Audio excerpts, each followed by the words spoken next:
એમ આ ખોલમાં કેવી રીતે બહારનો? બહારનું આવો બતાવો. હા આ દરવાજો આમ કરી હા દરવાજો ખુલી ગયો. હા બસ બસ બસ હો.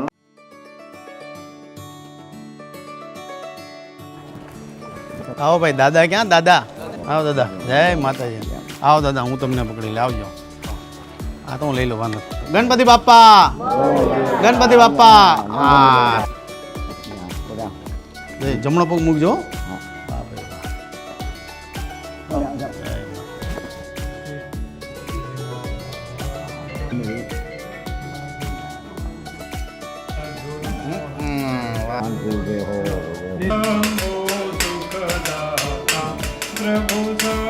હર હર મહાદેવ. આમ કર આમ કર આમ કર.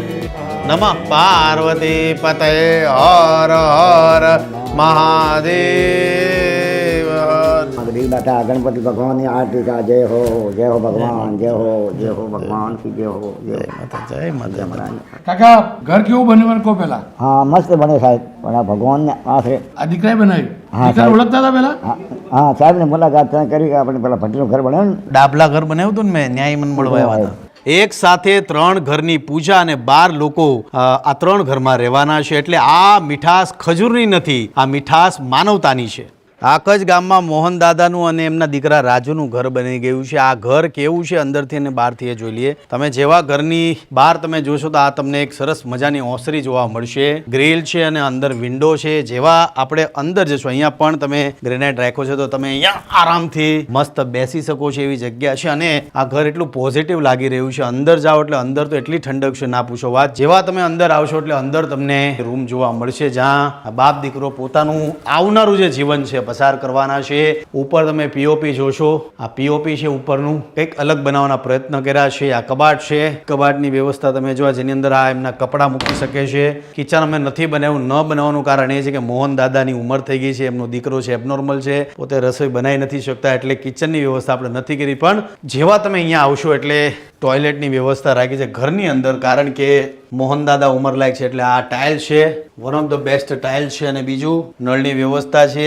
ફરી પાછો કહીશ કે ટોયલેટ છે દેશી રાખ્યું છે. દેશી શું કામ રાખ્યું છે? કારણ કે વેસ્ટર્ન છે, વેસ્ટર્ન ટોયલેટથી બીમારીઓ વધારે વધતી જતી જાય છે આવનારા સમયમાં. અને આ જે જોઈન્ટ છે એ પણ લોકોના કામ નથી કરતા. વેસ્ટર્ન ટોયલેટમાં બેસીને કન્સીલ અમે વાયરિંગ કર્યું છે. લાઇટ પંખાની વ્યવસ્થા છે. જેવા આપણે વાડામાં આવશું એટલે વાડાની અંદર આ એક નાની ચોકડી આપણે કહી શકીએ જેમાં બેસી શકીએ. આ ચોકડી છે, ગ્રેનેડ આપણે બેસાડ્યો છે. બીજું પર તમે આવશો તો આ છે ડામર શીટ. ઘણા લોકોના મનમાં પ્રશ્ન હતો કે ભાઈ ડામર શીટ છે શું? તો આ લીકેજનો one of the best solution છે. તમારા ઘરમાં લીકેજ થતું હોય ડામર શીટ લગાડો એટલે જીવનમાં ક્યારેય તમારા ઘરમાં લીકેજનો પ્રશ્ન નહીં આવે.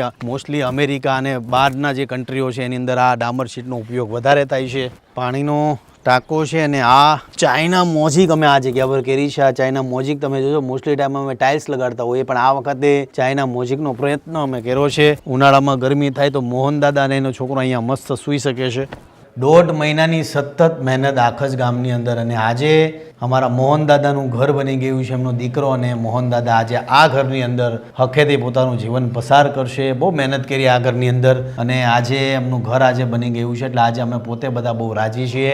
ઘર તમે જોયું અંદરથી ને બહારથી કેવું લાગ્યું. અને દાદા ઘણીવાર મને એક જ વાત કહેતા હોય જ્યારે ઘર અમે બનાવતા ત્યારે કે મને તમે ભગવાન એક ખાટલો લાવી દો તો હું આ જે અત્યારે પ્લાસ્ટર કરેલા ઘરમાં હું રહેવાનું ચાલુ કરી દઈ. એટલે એમને એટલી લગની હતી કે મારું ઘર જેટલું જલ્દી તૈયાર થાય એટલું હું જલ્દી મારા દીકરાને લઈને રહેવાની શરૂઆત કરું. સાહેબ હું 35 વર્ષું છું, 40-45 વર્ષથી ગામનો રો પણ કોઈ હોનાઈ કરતા નથી.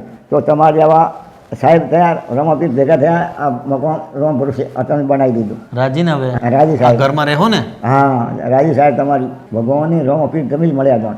આમ આ તમે ક્યાં આ બેડમાં હુવાના ગયા? તમે ક્યાં હુવાના? હા હું સુઈ જાઉં. અને આ હું સુઈ જાય. અહીંયા હુઈ જાય. હો દાદાની ભાવના એવી કે તમે આજે ઘર બનાવ્યું, અમે બહુ રાજી. આખ જ ગામમાં આટલા દિવસ રહ્યા પણ ઘર બનાવવાની બહુ અમને બધાને મજા આવી. આવા મોહન દાદા જેવા અસંખ્ય લોકો છે જે પોતાનું જીવન આવી રીતના પસાર કરે છે, અને એમને આપણી બધાની સપોર્ટની, પ્રેમની જરૂર છે. તો આજે મોહન દાદાનું ઘર બનાવ્યું. જીવનમાં હજી મોહન દાદાને કંઈ તકલીફ ન પડે એનું આપણે ખાસ ધ્યાન રાખશું. જય માતાજી, જય શ્રી કૃષ્ણ. જય માતાજી. તમારો ફોટો નંબર આટો આરતી કરવા સવાર ઘંટડી લાવ્યો. જ્યાં સાહેબ ખજૂરા સાહેબને આરતી થાય, જ્યાં મગદીવડા થાય. દાદાની એવી ભાવના, તમારો ફોટો આપો તો સવારે ઉઠીને હું ઘંટડી લઈને તમારી પૂજા કરું. એટલે દાદા તમે મસ્ત રહો, ખુશ રહો, તમે બસ બસ જય ભગવાન. તબિયતનું ધ્યાન રાખજો. એમ આ ખોલમાં કેવી રીતે બહારનો? બહારનું આવો બતાવો. હા આ દરવાજો આમ કરી, હા દરવાજો ખુલી ગયો હા બસ બસ બસ જય ભગવાન. અને આમ કરી હવે અહીંયા હુવાનું ચાલુ કરી દેજો. પાછા નવા ઘરની શરૂઆત કરશું. 3 ઘર કાલથી શરૂઆત પાછા કરવાના છીએ. આજ માટે આટલું છે. મળીએ છીએ. જય માતાજી, જય શ્રી કૃષ્ણ.